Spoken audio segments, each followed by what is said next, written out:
오늘도 입학식이 있었다. 하지만 교실을 가득 채우던 예전의 북적거림은 사라진 지 오래다. 아현초등학교. 100년 역사의 학교. 그런데 올해 입학생이 105명이다. 20년 전만 해도 이 학교에 신입생이 238명이나 있었다. 그런데 지금은 절반도 안 된다. 체육관에 준비된 의자가 반도 차지 않았다. 유치원 때 25명이었던 반이 초등학교에 오니 20명도 안 되는 걸 보고 아이들도 어리둥절해한다. 서울만 그런 것도 아니다. 전국 초등학교 184곳은 아예 신입생이 한 명도 없다고 한다. 신입생 한 명만 있는 학교도 많다. 인천 강화군의 교동초등학교도 그렇다. 오늘 입학식이 있었지만 입학생은 단 한 명이었다. 작은 시골 학교라고 생각하면 될 것 같지만 이게 단순한 문제가 아니다. 신입생이 한 명도 없는 학교가 184곳이나 된다. 올해만 폐교하는 초중고교가 49곳이다. 작년에 비해 16곳이 더 늘었다. 지금처럼 가면 몇 년 후에는 서울에도 신입생 없는 학교가 등장할 거다. 이제는 학부모들도 걱정한다. 우리 아이가 학교에서 사회성을 기를 수 있을까요? 라고 묻는다. 어떻게 안 걱정하겠나.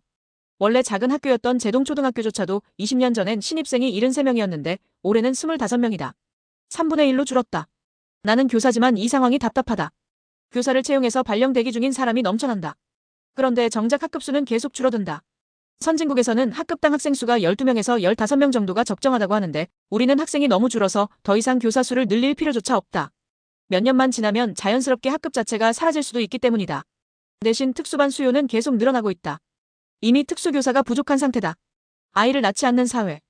여자들끼리 모인 커뮤니티에서는 출산율이 떨어질수록 환호성을 지른다. 이제 여자들이 임신을 거부할 수 있게 됐다. 연애도 안 하고 결혼도 안 하면 우리 승리다. 라는 말이 나온다. 남자들끼리 모인 커뮤니티에서도 마찬가지다. 남자들이 연애와 결혼을 포기하고 반항하는 걸 엘리전이라고 부르면서 한국이 멸망의 길을 가는 것을 두고 즐긴다. 이렇게 서로가 서로를 이기는 것에만 몰두하는 동안 정작 누가 진짜로 승리하게 될까? 여쪽 커뮤니티에서는 여성의 승리를 과장하는 페미 세력이 있고 남쪽 커뮤니티에서는 또 그들만의 논리가 있다. 이렇게 남자와 여자가 각자의 승리에 취해 있을 때 결국 누군가는 이 상황을 이용하게 될 거다. 우리는 지금 대한민국의 근간이 무너지고 있는 걸 눈앞에서 보고 있다. 젠더 갈등을 회복하는 것이 어쩌면 반국가 세력을 척결하고 대한민국을 정상화하는 첫걸음일 수도 있다. 하지만 이런 말조차 하면 다들 서로를 탓하느라 바쁘다. 나는 그냥 평범한 교사다. 하지만 오늘처럼 한산한 입학식을 보고 있으면 이런 고민을 하지 않을 수 없다. 학교가 사라진다. 교실이 사라진다. 아이들이 사라진다. 그러면 결국 우리는 어디로 가는 걸까?